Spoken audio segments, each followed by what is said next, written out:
Oh, hello. I'm glad you're here. You get to hang out and watch me open up this box that says confidential. What could be inside this mysterious package? You already know because of the title and the thumbnail. This is like my main bit that I do anytime I unbox things. So far, no one's complained. Like, it feels funny to me. It probably doesn't feel funny to anyone else. So anyways, what we've got here is a JHS Pedals Anniversary Edition color box. And what color is it? It's gray.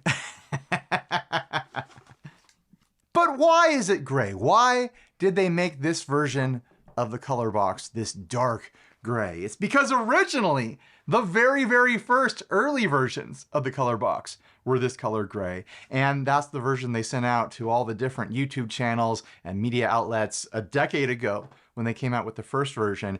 But then by the time they sold them, by the time they were selling them to you, the consumer, they were printing them white. They were putting them in white cases. So they thought, you know, 10-year anniversary, it's been a decade. Let's release it finally in that original color that everyone saw on Andy's videos and Chicago Music Exchange's videos and Pete Thorne's videos, etc., etc. And this is a bit of a milestone for me as well, because I was just barely getting into producing guitar media 10 years ago. We had the podcast, and I was just starting to fiddle around with doing demos, and I hadn't really come into actually doing demos until JHS came out with the Crayon, which is the follow-up to the color box. It's just the drive section from the color box. So now I finally, like, it's been a decade of work for me. It's been a decade of sales of the color box for JHS, and I'm finally worthy.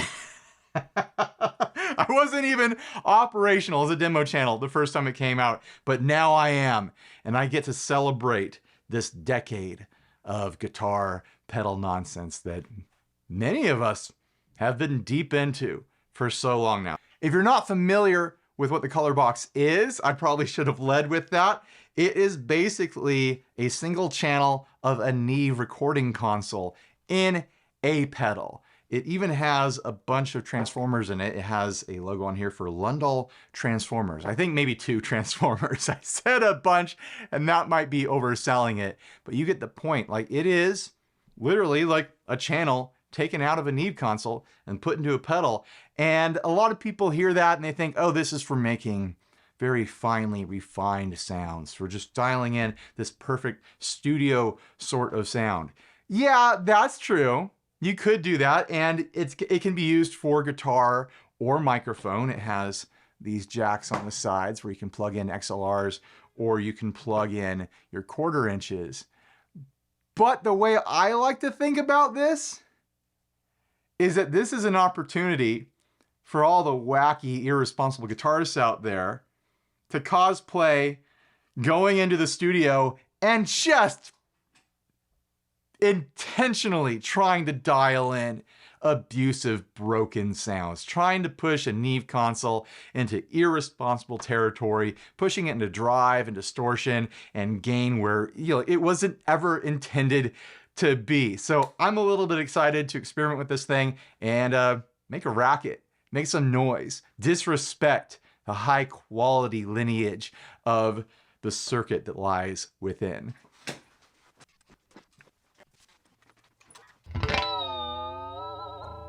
I've decided to start off using my Fender Mustang here. I think it's an American Performer. I might be wrong on that. I'll find a link and put it in the description. And of course, I'm gonna be running into the 2 Princetons rig.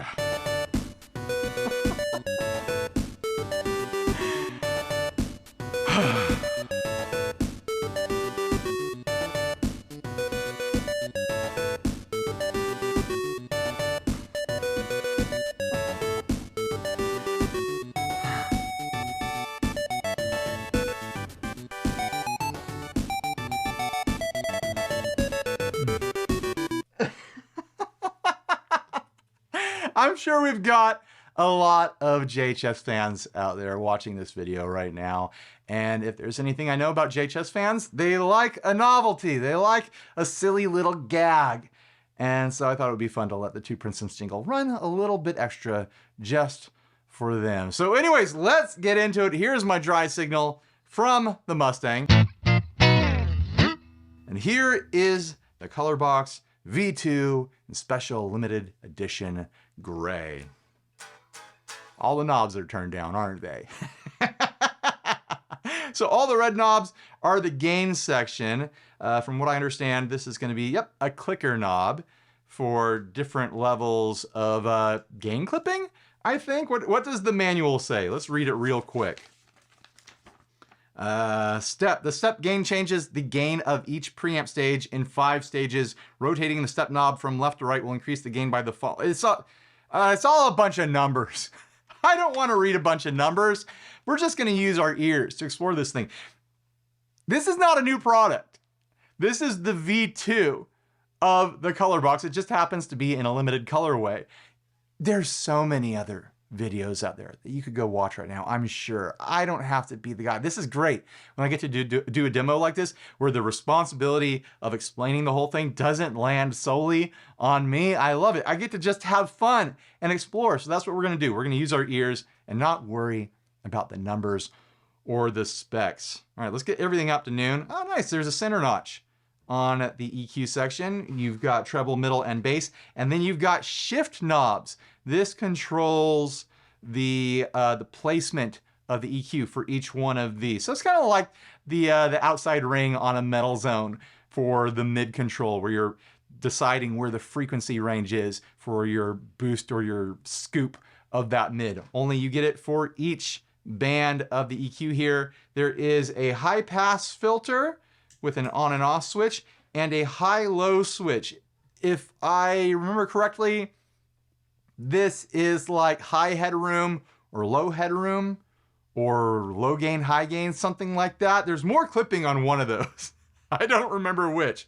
So anyways, here's my dry signal again.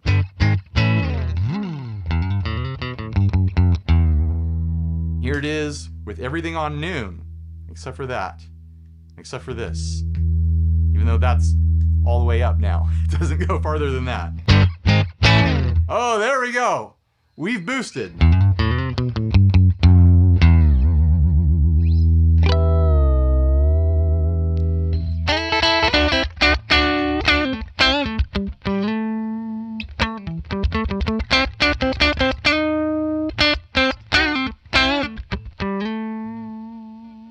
Sounds gnarly right off the bat.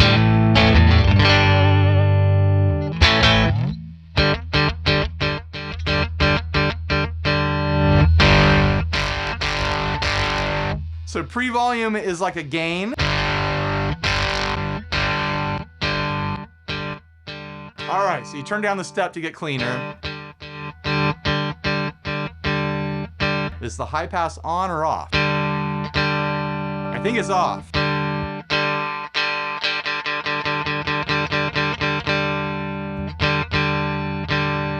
We got the 3-band EQ here.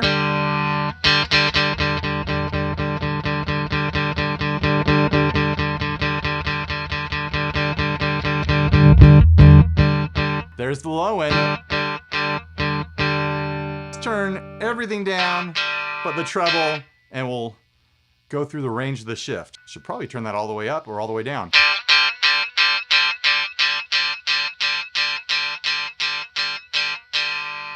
Try it all the way down.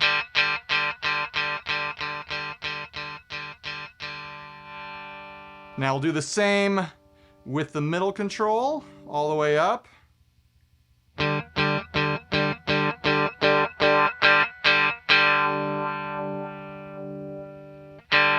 All the way down.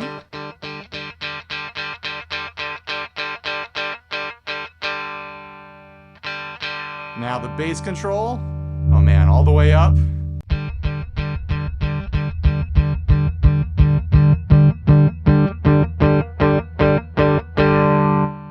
All the way down.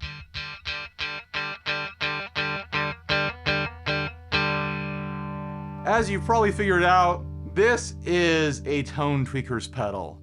It is a preamp, it's an EQ, it's a gnarly, nasty fuzz if you want it to be.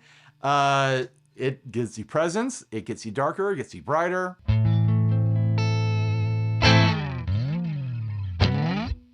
I don't know, you guys tell me, what are you hearing? All right, high and low, let's see what happens.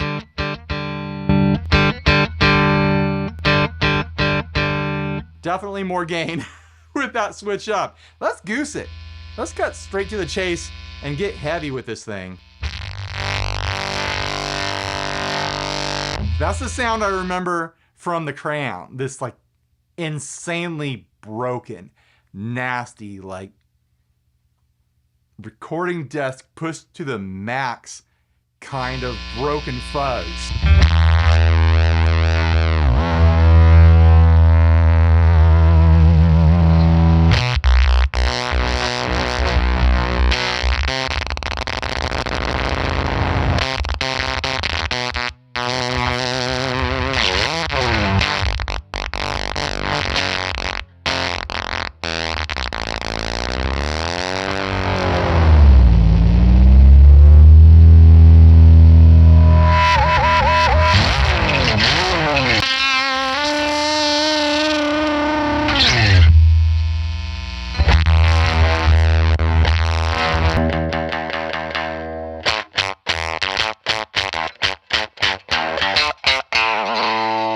I'm definitely gonna have to tune after all this wiggle stick abuse. Now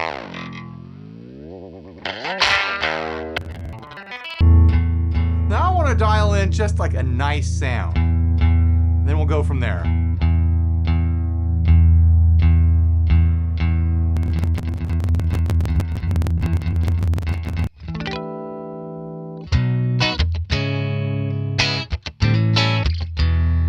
That sounds nice to me.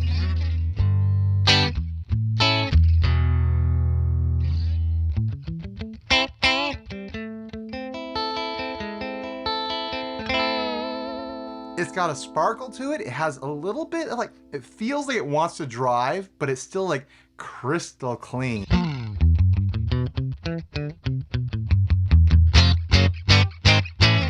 Like it's clean, but it has that little bit of hair on it, right? Let's see if I'm just not, you know, like fooling myself and I've dialed in my exact clean tone that I already have in bypass. Oh no, it's different.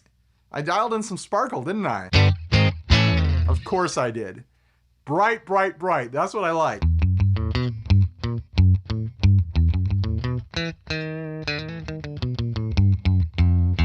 I functionally dialed in my own custom bright channel.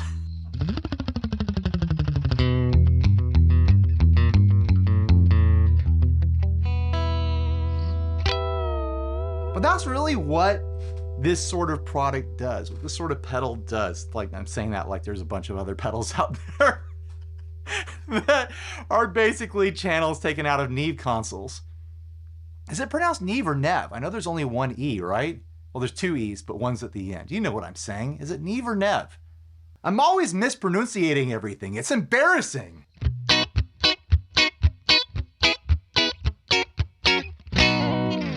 Let's dial in like a darker, jazzier sort of sound.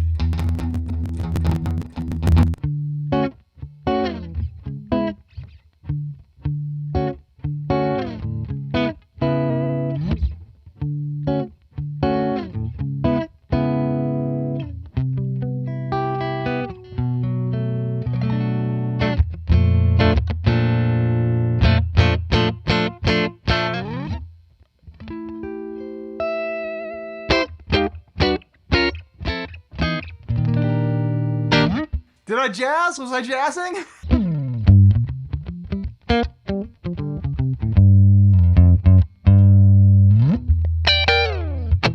Maybe I was jazzing, but I feel like I did a pretty good job of dialing in that thick, rich, darker, jazzier sort of tone. And I did it pretty dang quick. It was easy to find.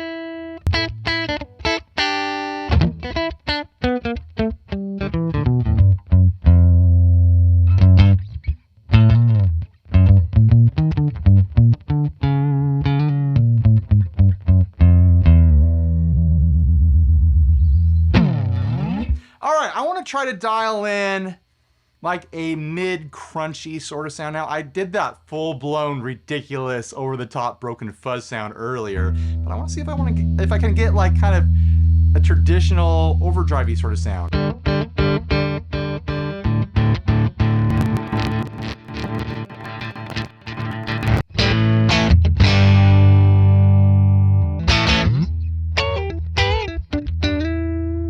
There's definitely some saturation going on there. It's not quite that like mid-crunch sort of sound.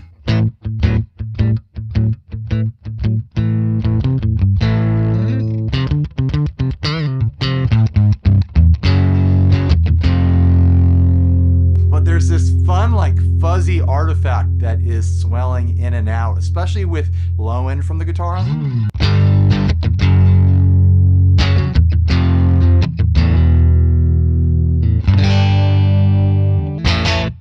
There's definitely dirt going on there. It sounds nice.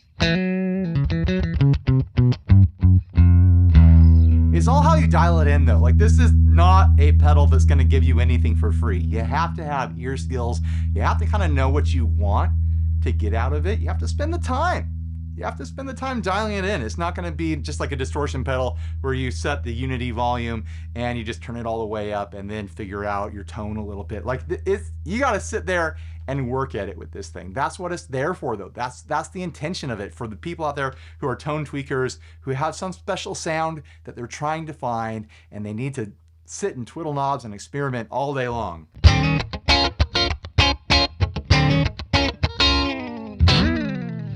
Now I want to do something different. I want to use this to try to fix other pedals. Not really fix, but maybe sweeten, maybe mutate, modify, enhance, dehance. I don't know. I just want to have fun. I want to experiment. I want to use this to shape the sound of other pedals that I have around. And I think we might as well go full guitar meme and throw a metal zone at it. What do you think about that? Do you think that sounds fun? And I've got a whole bunch of other stuff on the table here that I'm going to experiment with. Maybe I need a different guitar for this part. I'm going to use my cream voltage, not just because it matches my shirt, but because it might be the most heavy metal guitar that I own, by way of, you know, looking like the metal of the 80s, really. All right, here we go, metal zone time.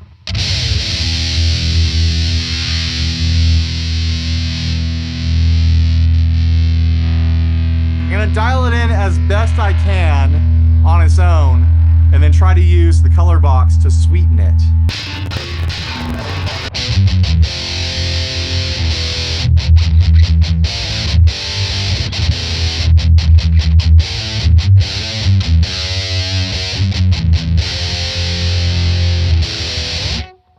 I mean, that's a metal zone sound. I could sit here and just tweeze it forever and it might sound different, but I don't know if I'll ever make it sound better.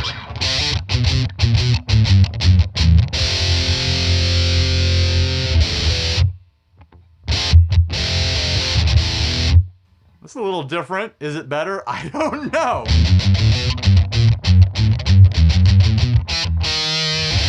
So let's start experimenting with the color box after a metal zone.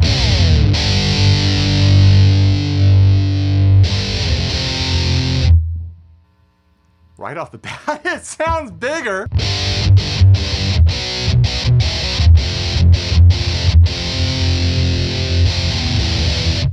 Look, I need to pull some of the drive out of there.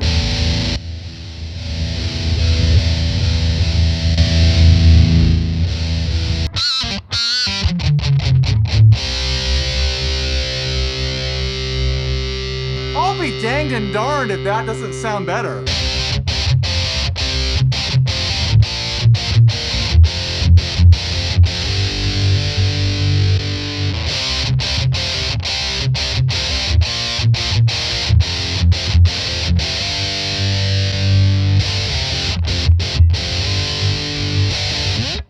I know this isn't going to be technically correct, but I'm really glad the V2s have this row of the shift knobs, I feel like I know it's changing the range of the EQ, the center point of the EQ for you to adjust around. But it feels like there's like a tightening or loosening sort of choice there across the range of those knobs, depending on what you have going on with the EQ. Like it feels like you can tighten up your low end if you want, or you can loosen it up and let it get all flubby and fat. Same with the treble and the mid. It feels like it's a focus control, almost.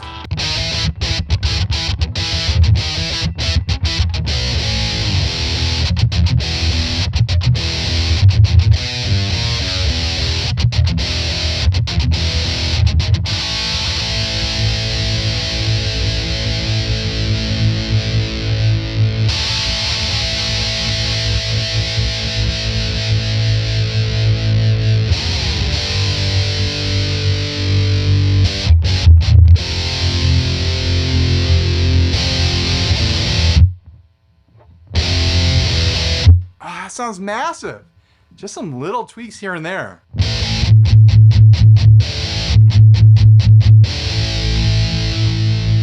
There might be too much low end.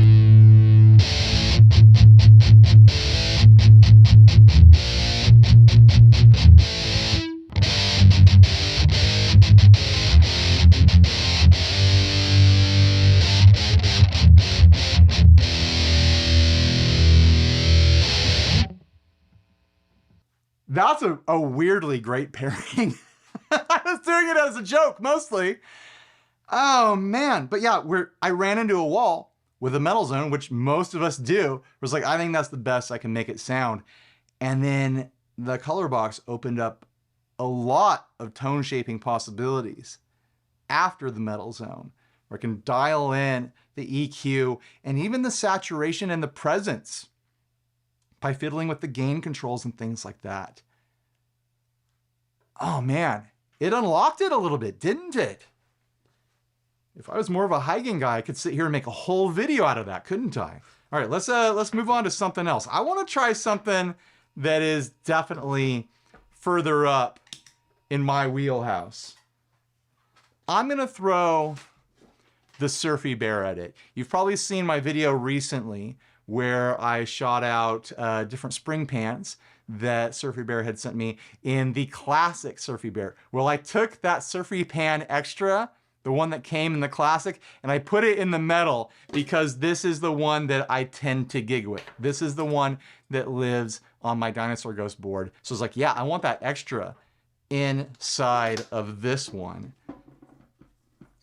And I'm curious to find out if I can like tone shape this or like saturation shape it. Just studio shape the sound of the spring reverb before it hits my amps and see if that makes any sort of difference. Do I have power? Did this get unplugged? I'm gonna use my Fender Player 2 Jaguar because of course, gotta use a surfy guitar for a surfy sound. Here is the sound without the reverb. Might as well gliss, right? And here is the Surfy Bear with everything kind of, it's all turned up to 8 basically.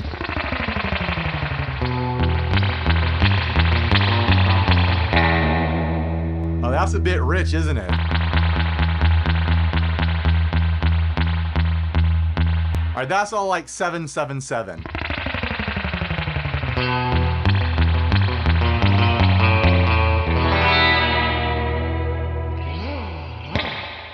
All right, we got Surfy Drip. What can we do for that with the color box? If it isn't abundantly clear, I've never done this before. Like I really truly took this out of the box and now I'm just experimenting. Like there's no fakery going on here. I actually have no idea how this is gonna turn out. I had no idea that it was gonna be so effective with the metal zone. I don't know if it's gonna be effective with this.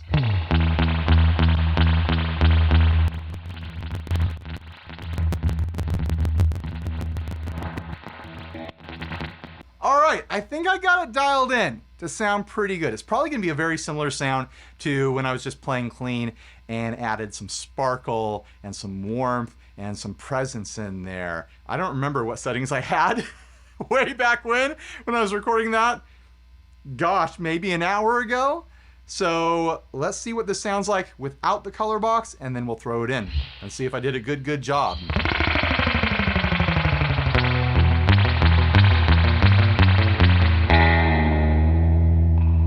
All right, here we go. I think I already know what the answer is if I made it sound better.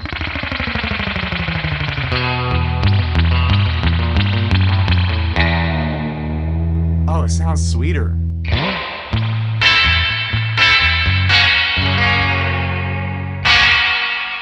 It also sounds crispier. I've got that step pretty high up there, so it is hitting some clipping. It's hitting some dirt that is happening in that circuit, and it's just doing that like Dick Dale slamming the front end of his dual showman sort of sound.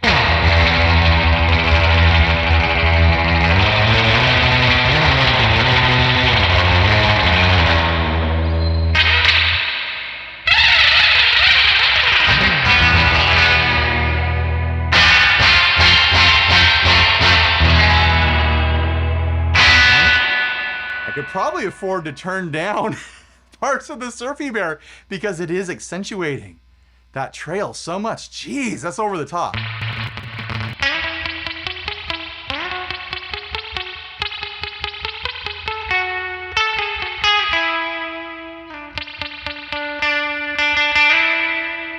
I'm trying it on the neck pickup.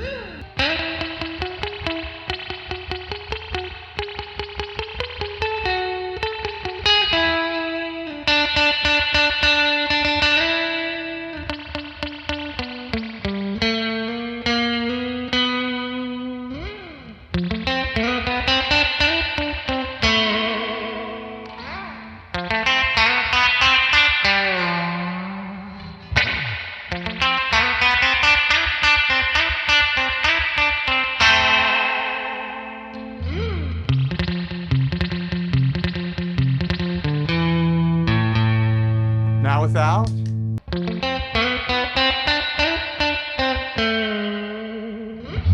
Turn it back on.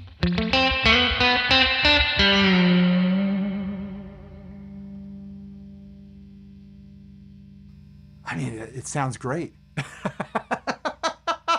It's doing what it's supposed to do. It's giving you studio style tone shaping tools. It made the metal zone sound better. It gave me tools to better explore the sounds coming out of this. And now it's letting me dial in a sound that I would be happier with in a recording environment with the Surfy Bear. Just going into my amps. I'm not going into the front of a desk or anything like that. Just here in the room, running into the amps. It sounds great. Like that, you know, it's all on my ears. It's all on, you know, my skill and ability to dial it in and find the sounds that I'm looking for, the sounds that are in my head. But I'm feeling very happy about that right now.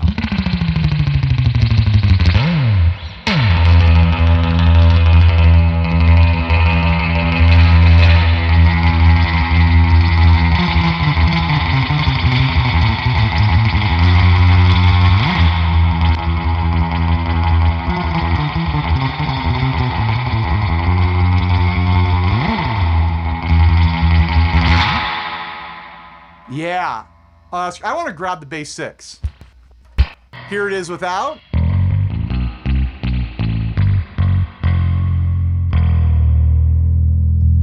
Here it is with.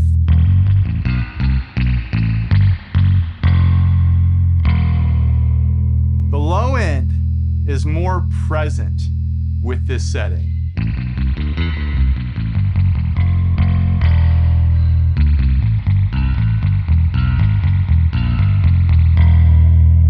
Dial it in a little bit. Maybe engage that high pass finally.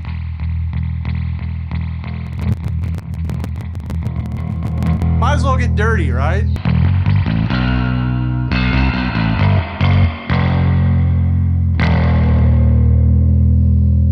Spirit is off.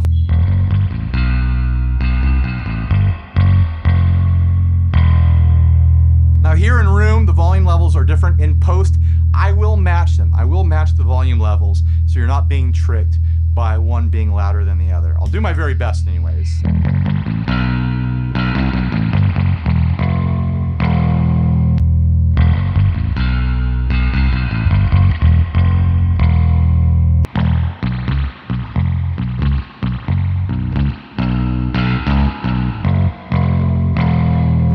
Some of you are boring and you want to hear it without the Surfy Bear. All right, fine.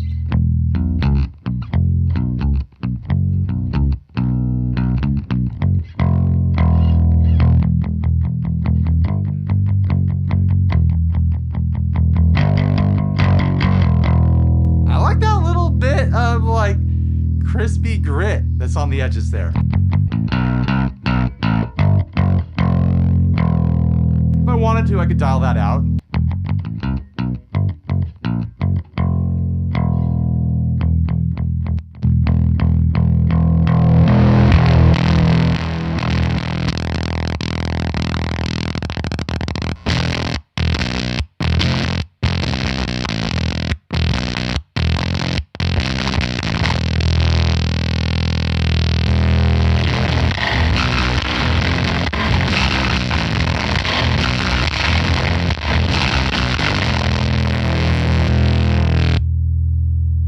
Let's move on to the next thing. Some of you are going to be excited for this next one, or you're about to completely tune out. Like, I'm done. I don't need to watch any more of this. Let's gonk. Might as well gonk, right? Let's see if we can juice up the Gonkulator with the color box. Not that I have any complaints about the Gonkulator. It's a classic for a reason. What guitar, though? What guitar wants to get gonked? This video is just an excuse for me to mess around with all my favorite stuff.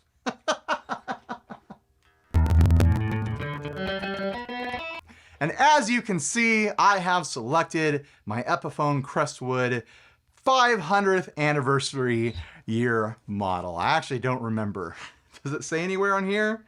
1873 to 2023. Do the math in your head. 150th anniversary, it says at the top of the logo. Now on to the Gonkulator. I've actually been using this recently. Those of you who watch the podcast know that recently I tried out to be in an egg punk band, and this is a pedal that I threw on my board and I used it pretty much full time for the full rehearsal. We had a second meeting we were going to do and plans fell through and I haven't heard anything. I'm not going to say it's the Gonkulator's fault, because it's not. If I don't make the band, it's my fault. Or maybe, you know, I just need to follow up and like make a plan, right? Hard click on that. All right, here we go.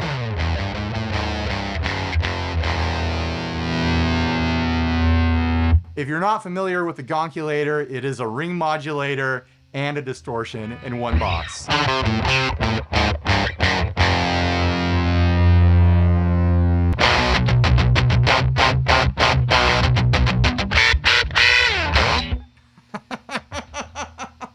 All right, let's see what we can do for it.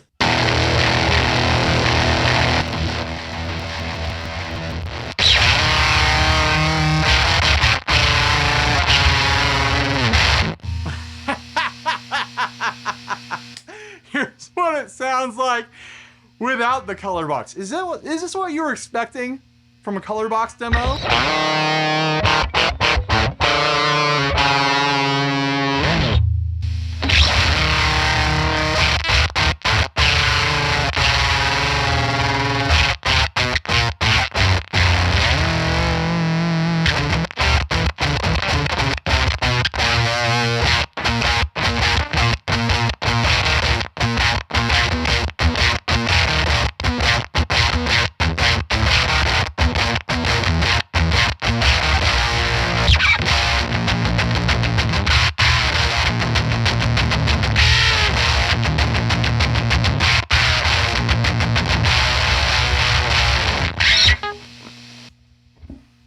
helps make it sound wilder on the settings that I have it on anyways.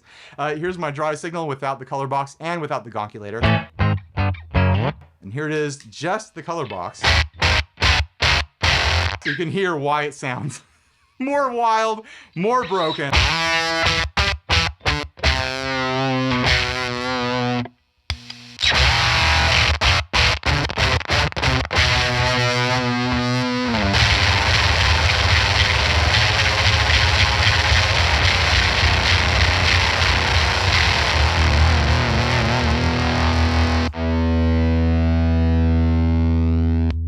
What a racket, right? One more pedal to test the functionality and the usability and whether or not you should take the plunge and make a purchase today. Should you click the link in the description and throw your money into the wind and purchase one of these fine gray boxes? I'm gonna throw the cat pedal at it. If you're not familiar with this pedal, it is the MEOWDULATOR by Bees Music and Cusack Music. It is pretty much, what was that pedal? The Miku? It's a Miku, only it makes cat sounds instead of anime sounds. Let's see if I can remember how to make it work. Oh, that's why.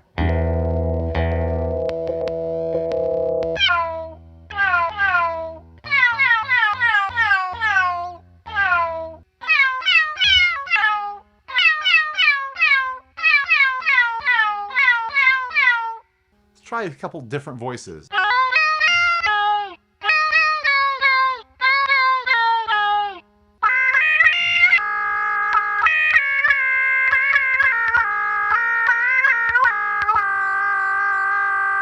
Should be running this into the Gonkulator.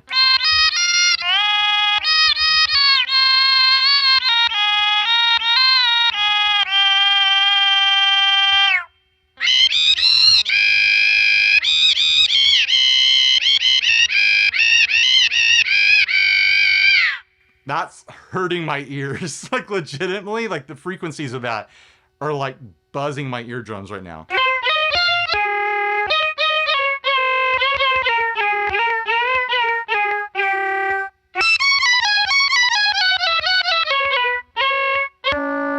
One more, there's so many settings on this.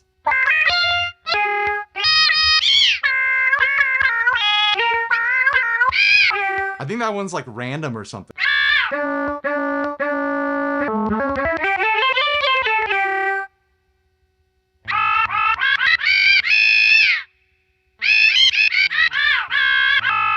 That's ridiculous.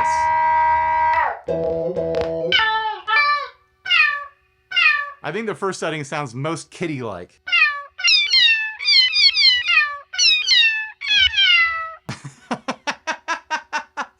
All right, let's see if I can do anything to enhance these cat sounds.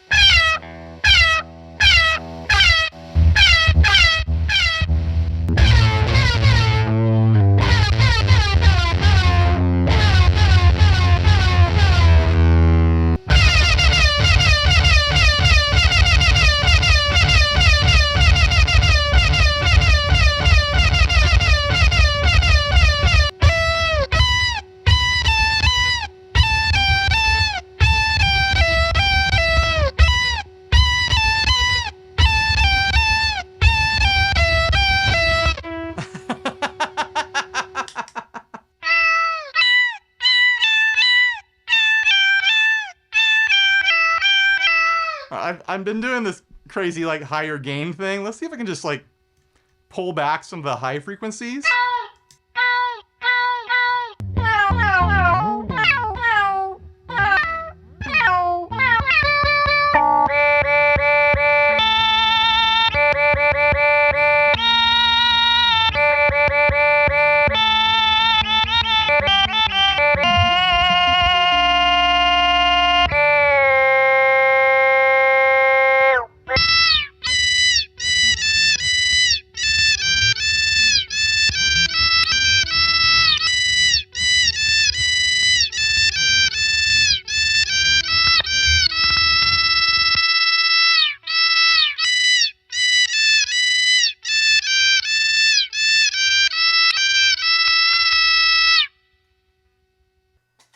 I'm going to say, I think the MEOWDULATOR is the one pedal that I tried in this video that didn't get enhanced by the color box. It defeated the color box.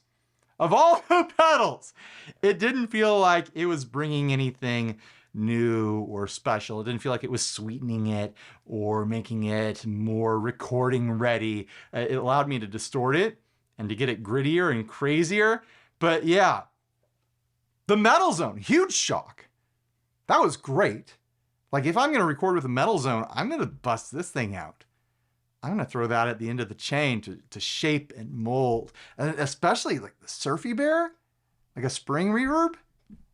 If I'm trying to dial in a specific like sound while I'm recording or even performing, and I want to like, just like juice it up a little bit, it did some magic. There was some magic going on there. And yeah, some of that, I bet a lot of that could be done in post, especially if you're sitting in a studio with a Neve console or Nev, however it's pronounced. But you could just have one of these and use this to sweeten up your stuff. Even with the Gonkulator, I wanted to get crazier with the Gonkulator. It got crazier. I don't know. I think it's a totally valid piece of equipment. It's become well proven out there in the world over the past decade that the color box has been a product that you can purchase and own. Like there's people out there who use these things all the time. They've become an important part of their rig. At this point, you either know if you want one or not, right? Even before you watch this video, I'm happy to be part of the celebration with JHS, celebrating 10 years of the color box with this new colorway, this limited edition colorway. Also the knobs are different too. This is different. These are different than the knobs than they put on the regular production line. They're like these, like the recording desk style knobs. I think it's cool. It's a little bit more subdued. It's a little bit more like kind of pulled back visually. I like it. I'm excited to finally have one of these. This was a pedal that was a big deal, still is a big deal, but was a big deal when I was first entering into the world of creating guitar media, the podcast first, and then demo videos, etc., etc. And I missed the launch because I was not working yet, and I didn't have a relationship with any builders yet when these came out. And here I am, 10 years later, not only celebrating JHS, but also celebrating, you know, close to 10 years of my demo career. And this feels like a nice little trophy to put on my mantle to celebrate that. So yeah, there's a little bit of a personal story for me as well as for JHS. What do you guys think about that? I've got some self-reflecting to do, don't I? It feels like I'm already headed that direction. So anyways, huge thanks to JHS and the whole team over there for thinking of me and sending this out. I'm having a great time. And I will say that, you know, 10 years ago, I was not ready. I would have not been anywhere near ready to absorb, to intellectually absorb what this pedal does, what it's good for, what its purpose in existence is for. And, you know, that's another part that I'm self-reflecting on right now. It's like, I've got experience. I've got a decade of experience messing around with pedals, recording guitar gear, and I feel like I passed the test, you know? I feel like I wouldn't have even scratched the surface of understanding this pedal when I first started 10 years ago. I covered the Crown when that came out, and I was like, ha ha ha, funny fuzz, sounds destroyed and distorted. But I get this a lot better than I would have 10 years ago. All right, sorry for flapping my gums for so long. Thanks for watching. Please like, subscribe, dislike, leave me rude and nasty comments. Support us on Patreon. Buy a shirt if you're naked, and stay grounded. Bye, everybody.